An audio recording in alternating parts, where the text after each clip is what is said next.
Hi, my name is Bob and welcome back to the Homestead Line. It's time to tear our vacuum pump down from our freeze dryer. This is a standard vacuum pump. We have a Harvest Right large freeze dryer, and this is the standard vacuum pump that goes with it. Back in April I made a video where I tore this down and looked inside the housing here. Our sight glass got so dirty that we couldn't even tell where the oil level was, so I knew there's a lot of junk in there. When I took it apart, it just looked terrible. At the time, we were using the Robinair vacuum pump, the premium high vacuum pump oil. That's all we'd used on it. We had 30 loads on the machine. And so at that time, once I saw what the inside looked like, I did some research. And a lot of people recommended the Dairyland oil for the standard vacuum pump. Now, this isn't the premium vacuum pump, which is a green vacuum pump. They say not to use the Dairyland oil on the premium pump, but on the standard pump they say it's okay. For the last few months we've been using the Robinair or the Dairyland vacuum pump oil on it. We haven't used any of the Robinair oil. It's been straight Dairyland oil. Our sight glasses stayed clean. This pump, I've been changing the oil about every 35 to 40 pump hours. Now, not machine running hours, but actually hours that the pump was running. So about every 35 hours for the last 30 or 40 loads, if the pump gets 35 to 40 hours, I change the oil in it. Okay, this pump right now, the oil that's in this, and we're going to drain this today, it has around 40 to 45 hours on it. So we'll drain it into a clear container, we'll look at the oil, and see what it looks like with around 40 hours or 45 hours on it. Then what we're going to do is we're going to pull this housing off and we're going to look at the inside of it and see which oil has done the best. Now, we do have probably about 10 more loads on the Dairyland oil than what we had on the Robinair oil, but I didn't have time to tear the pump down and get it back going before we needed to freeze dry stuff. Of course, this time of year, when it's in the 90s like it has been, we don't run our freeze dryer. It gets too hot for it. So we're going to wait a little bit and wait for it to cool down a little maybe. But let's go ahead and drain the oil in this. I have an old Skittles container where we freeze dried Skittles. Anybody that has a vacuum or a freeze dryer knows you got to try the Skittles. So we'll drain the vacuum pump oil into this. So I'm going to go ahead and open the fill. Man, that thing's tight. And this is where you fill your oil on your standard vacuum pump. I'm going to go ahead and take the cap off it. And watch your little rubber seal here. There's a little rubber seal. Make sure it doesn't stick to the vacuum pump. We're going to set it there. And then I'm going to open the drain, the petcock on the drain, and let the oil drain out.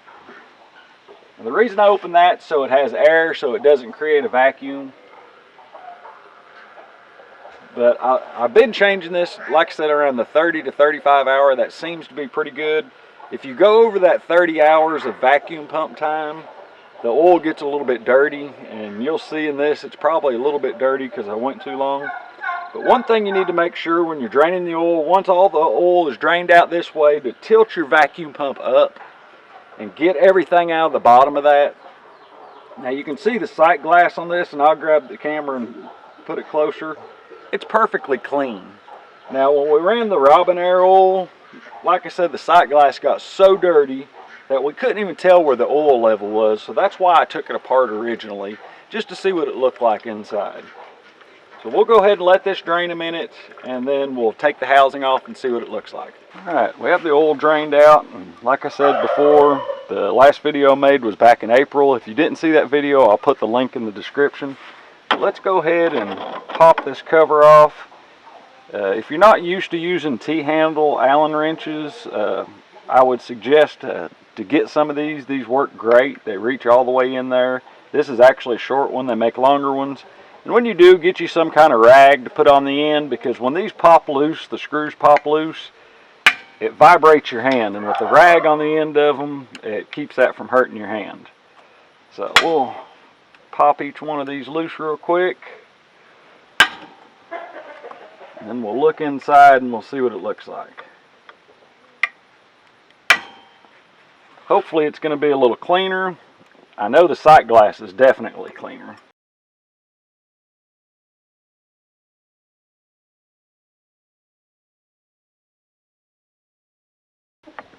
Okay, let's see what it looks like. Alright. Still has some rust on it. It's like it did with the other oil. Not quite as bad. You can see some on my rag there.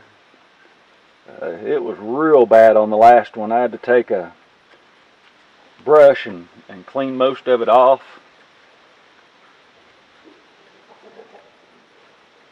Let's look at the inside of the housing here. Still has a little bit of junk in the bottom. I don't know if you can see that.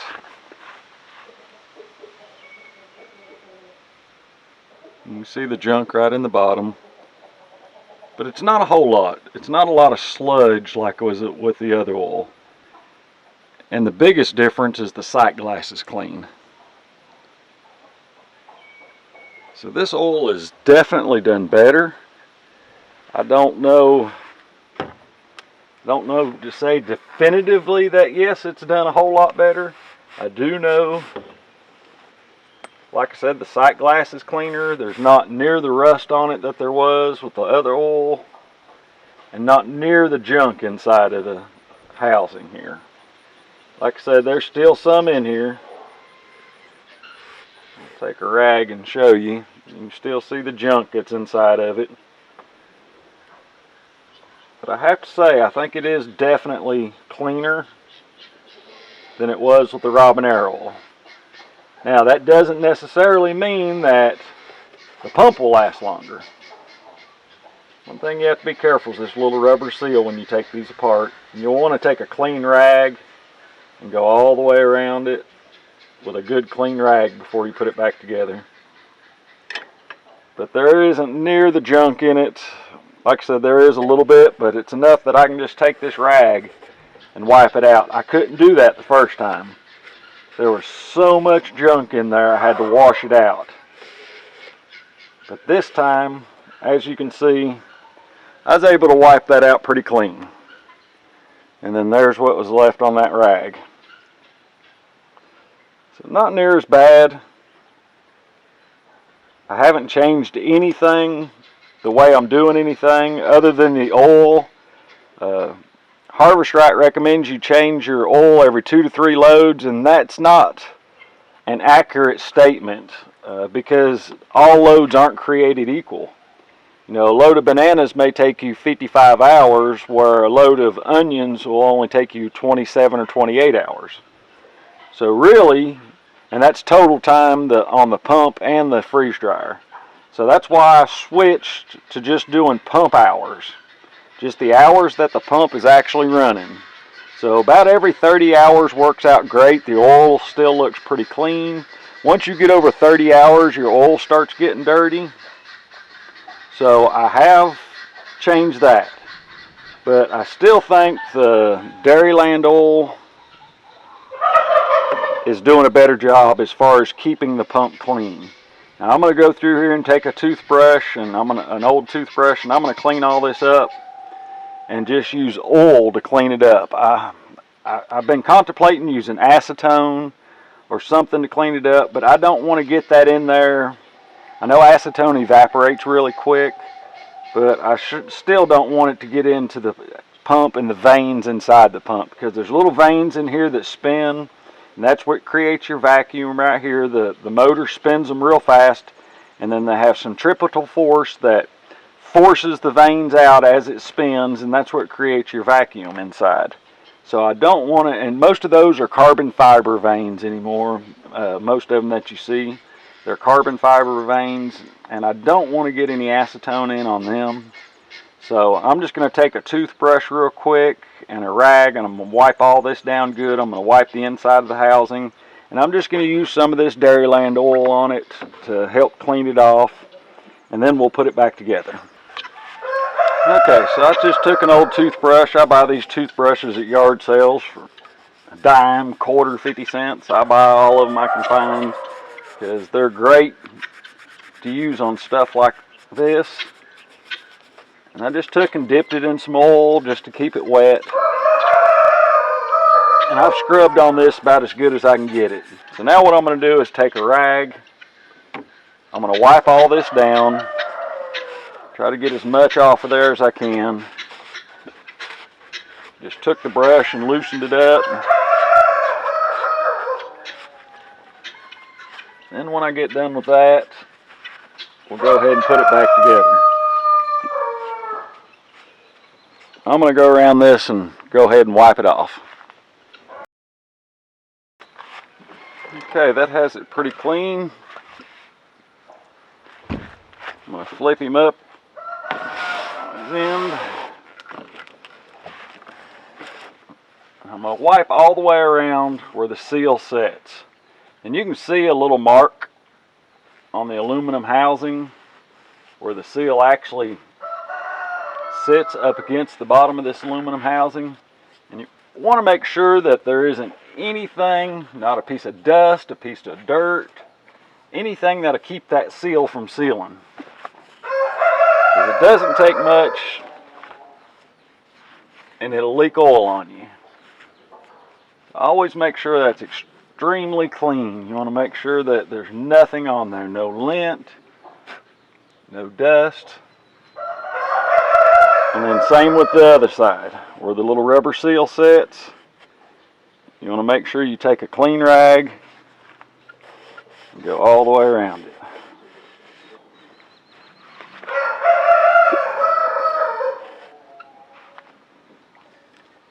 And we'll slide him right back on.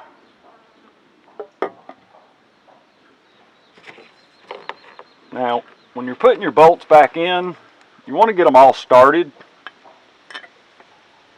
before you tighten any of them up. I like to run them down about halfway. Get every one of them started, and then when I tighten them, I'll go around and tighten them. I'll go from corner to corner and then corner to corner to actually tighten them up. Now, I'm not sure how many foot-pounds of pressure these are supposed to have on them when you tighten them. I just tighten them to where I think they're good and tight, especially with this aluminum housing. You don't want to over-tighten it because you could strip it out. So I just give them a good snug tighten. So what we'll do is we'll start on this one, tighten him, go to this corner, tighten that one, back to this corner, tighten that one,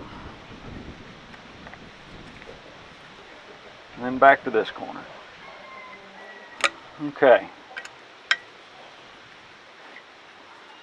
That has them all tightened pretty well.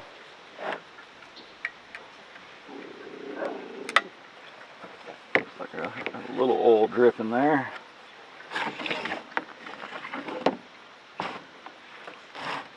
Alright, well that has it.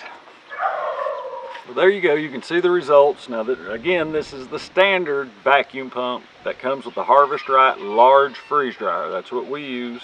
It's the large freeze dryer. The first video, which, like I said, I'll put the link in the description below, we used the Robinair oil and we had 30 loads on it. This time we have around 40 loads. So we have about 10 more loads, a third more of the loads on it, and we've used the Dairyland vacuum pump oil. Now, in my opinion, the Dairyland oil is done fine. The sight glasses stayed clear. I haven't had any trouble whatsoever out of being able to tell where my oil level, plus the Dairyland oil is blue, so it makes it a lot easier compared to the clear Robinair oil. I think I'm going to go ahead and continue using the Dairyland oil, and maybe in another 30 or 40 loads I'll pull it apart again and look at it. I know the Dairyland vacuum pump oil has some detergents in it, and maybe that's the difference, that the detergents in this oil are keeping the sight glass clean and keeping it cleaner inside. Like, there was a little bit of junk inside of it, as you could see in the video. You can go back and compare the first video, how much junk was inside this. It was filthy. It just looked terrible. So I wasn't impressed with the Robinair oil at all. Now, that's just my opinion. You can see the results for yourself and make your own decision, because The vacuum pump isn't the most expensive part of the freeze dryer, but it's not cheap either. I think if you order them from Harvest Right, they're around $300 to $350, but I've saw them on eBay, and if you go to an HVAC shop, this is basically the exact same vacuum pump that AC guys use on your AC unit for your house. So you can go to a supply house, or you can hop online and look for vacuum pumps. Just make sure everything's the same as the model number on this.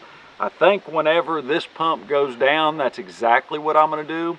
And when this pump goes down, if I can't get the vanes to replace it, because basically all there is vanes and bearings inside this, so I may be able to just find the vanes for it, replace the vanes, replace the bearings while I have it tore apart, and I'll be good to go. And a shaft, there's a shaft inside of it.